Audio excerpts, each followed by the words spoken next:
Hello and welcome to a preliminary alpha testing example of setting up an AI for SoulLink AI system. This is the scene that I used before my tutorial with the wave spawning video, so I'm just going to use that again.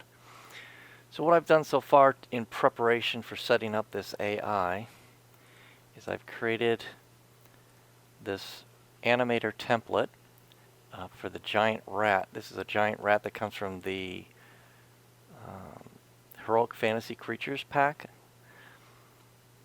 So in here you've got idle animations, combat idle. Some of these things aren't actually used yet, like combat idle's not used yet. Idle animations, if you've got more than one, you can put them in here. This AI only has one. Death animations, if you want multiple death animations. The walk animation, run animation. And then down here we have these ability groups. What we can do here is set up all the different abilities that this AI will have, from melee attacks to ranged attacks, and it lets us specify a group name. So each one of these groups will actually be in the animator its own state machine, and so you can put like all your melee attacks in one section, maybe all your ranged attacks in another, maybe special attacks in another group, and you identify what the trigger name is to go into that, and then what the parameter name is going to be, because if you've got multiple attacks like 1 through 5, then you want to have the number the value that it's going to set it to in order to set the correct animation, and I'll show you that later even more. And then in here you've got the ability animations. So it's got the animation clip here, the speed of the animation, and this ability object. This is a simple way to allow you to define some preset ideas for abilities, so you don't have to specify each thing exactly. In this case, the melee light means it's a light melee attack. And if I go into that definition, and these are all scriptable objects, so these can be reused over and over again. So for all your AI, if you want a light melee attack, this will be the basis for the light melee attack. In this case, it's a close range, and that actually has its own object. You define those. So the range in this case, close range is 0 to 2. If you decide, your close range should be 0 to 3, then you can change that, or you can add another range object. And then it also tells you what type of ability is. In this case, it's an offensive ability. And then what attributes are affected when the ability is used. In this case, it affects the health attribute. It could also affect stamina or mana. These are all the 3 default attributes, but you can define your own. And then the effect type is, well, does it increase or reduce this? So in the case of an offensive attack, you want to reduce the value of the health. If this was a buff or something, you could say, oh, I want to make it a defensive and increase the health, and then you could add how much does it increase it by. In this case, there's a minimum and maximum effect, so it will do a randomized value there. Alright, so let's go back to our actual giant rat template. And now you can see we've just added one single melee attack, the jump bite. It only has one attack, unfortunately. I'm going to make some better templates for the alpha testing based off of the Mixamo zombie animation, so hopefully we can get a really robust template. And so this is all you need here. We've got the basic animations for idle, death, walking, running, and the attack. So now I can take the giant rat prefab and put it in the scene. We'll just stick them over here. And then we go to our Tools, SoulLink Editor. And this is the main interface for the SoulLink system once the AI is in place. So there's a setup screen. If you've got an AI, an object that it thinks can become an AI because it detects that it has an animator component on it, then you get this information and you decide whether or not this is going to be a root motion. It is. Whether we want to create the controller, which we're going to do that. We'll call it Giant Rat.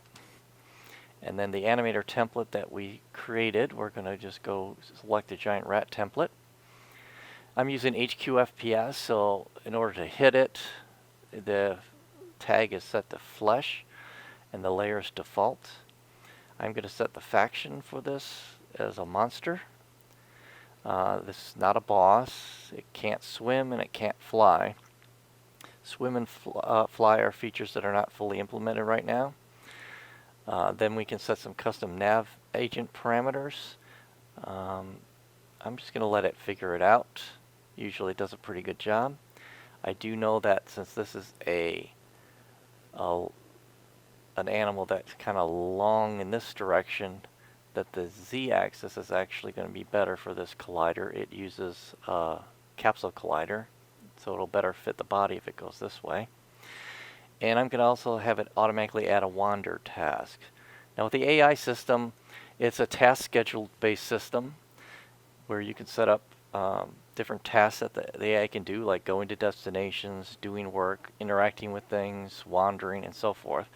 So if we don't add a task, the AI will just stand there and it'll never do anything unless you attack it, and then it'll come after you. Or if it sees that it needs to attack you, it'll come after you. But other than that, it'll just stand there. So we can just say set up AI. And now what we have, if we go up over here, now we've got our animators controller's been created and added. We've got our task scheduler, which has our basic wander task in there. We also have this character script, which has the default attributes of health, stamina, and mana. And it has the abilities and the animation we created, the jump bite. So this is the jump bite ability. And it has the basic information that we added, like it's an offensive. It uses the attack and the attack num information, the range 0 to 2 as we defined. The attributes affected, health, reducing it by 5 to 10. And there's more information here if you want to change up some things like the success probability, or you decide, well, that was great for a basic setup, but I want to change the range and all that. You can do all that here. It's no longer tied to those scriptable objects at this point. So you can tweak it and modify it here. If it was an offensive ability that was a ranged attack, we could have a projectile, for instance. We can also add sounds, like when the attack happens, we can add sounds. Some of this I might add into the setup as well, or into the template. Right now it doesn't have that. And the sound information for when the sounds do play. In this case, we don't have any of the sounds. And also we got our locomotion script, which is our basic movement information for speeds, how many idle animations there were, which it takes from that template. It builds a combat script for you automatically, which has an enemy detect range and an action on enemy detected. Some of these things I may also put into the setup or the template. There are attack sets. You could have attack sets. This stuff does actually work. So if you had maybe say 5 attacks, you could create an attack set and say put 2 attacks in one set and 3 in the other, and then you could switch them at runtime, so that maybe in the early rounds of a battle, maybe for a boss, you could have it doing weaker attacks, and then later it does the more powerful attacks. It has the default attack set, combat attack rate. These are all just default values. And then we have the actual AI unit script. Some of this will look familiar because it is also has the spawnable interface, just like SoulLink Spawner has. It's built into the AI unit, so you don't have to have a separate spawnable component. So it has information on a despawn delay, as well as the fading information, just like you saw in the spawnable component. And it also has the events, like on spawn, on death, and so forth. You can eventually have multiple health bars, like for instance if it was a boss. There's an option for shaking on damaged, so when you attack it, it'll shake. The faction, I am going to add a faction relation because that is not defaulted right now, and make the player hostile, so it will attack us. There's other things we can do with it. On spawning, we can have start spawns, and we can have death spawns. So for instance, if it dies, you could have some loot drop. If it starts, you could have maybe some particle effects or whatnot when it spawns in. Alright, so I would say that looks pretty good. Let's zoom in on this so we can see how it handled the agent and the capsule collider. Okay, so I'll put the capsule collider around the body area. And you might decide, you know, that's not perfect, and you can adjust that if you want. And here's the Nav Mesh Agent here. Alright, that's all. We'll go ahead and run this, and we'll see if we can attack it, or it'll attack us and whatnot.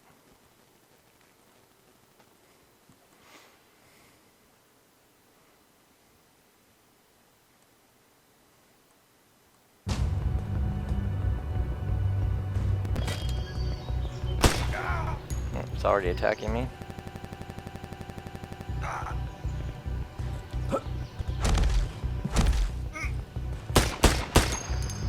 And I killed him. Alright. And that's it, just as a little teaser for the upcoming alpha.